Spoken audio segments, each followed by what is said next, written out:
Hey everybody! Many of us have spent the majority of our time through youth into adulthood, living by what we believe is expected of us by the outside world. We think of expectations as being quite harmless, but they can become dangerous when we fixate on a single outcome.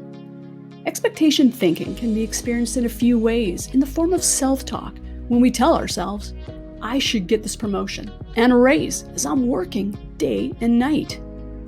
By completing this course, I will get the respect I so deserve. I expect to be treated nicely when I treat others that way. As you probably noticed, expectations are something we bank on to happen in our future. The lead up to the event can cause us stress and anxiety when the expected outcome is so rigid and fixed.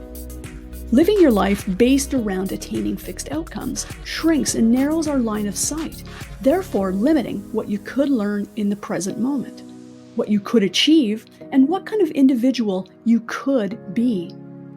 Because of the risks involved in our expectations, we may decide to not try at all. For example, I better get this presentation right, or I expect my peers will think I'm not competent.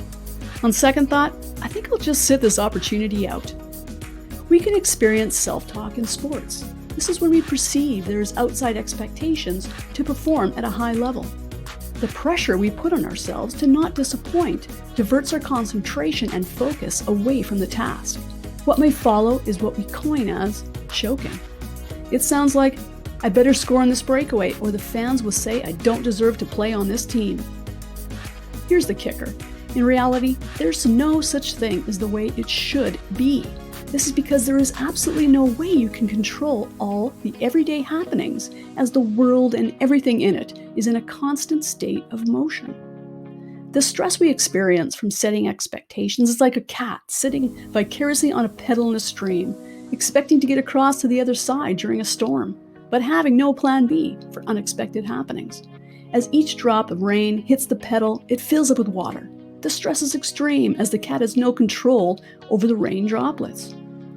So when you live your life to see your expectations come true, you'll more than likely end up in disappointment and frustration, while also missing out on the important elements that are all around you right now.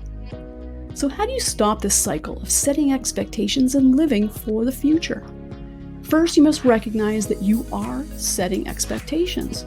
So when you feel an emotion or stress in your body, ask yourself, what are you thinking about at that very moment?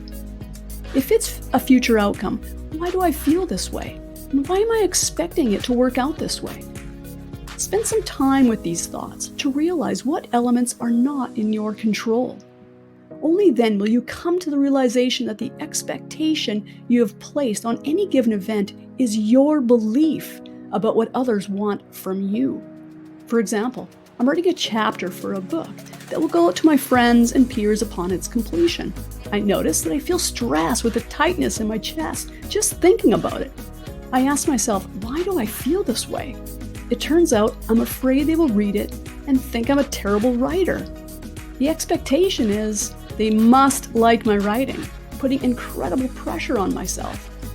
Once you've practiced this questioning process, you will identify what is and what is not in your control. For example, I have the control to work and do my very best to create a good chapter. After that, I have no control over how my friends and peers will enjoy reading it. Once I focus on what is in my control, I can feel the stress leave my body, allowing me to be more creative and in the flow, just having fun with the writing process. My focus also starts to widen as I see other possibilities and benefits of this writing opportunity. You totally got this. For more coaching tips and tricks, visit my website or subscribe to be one of the first to hear about new informative video content.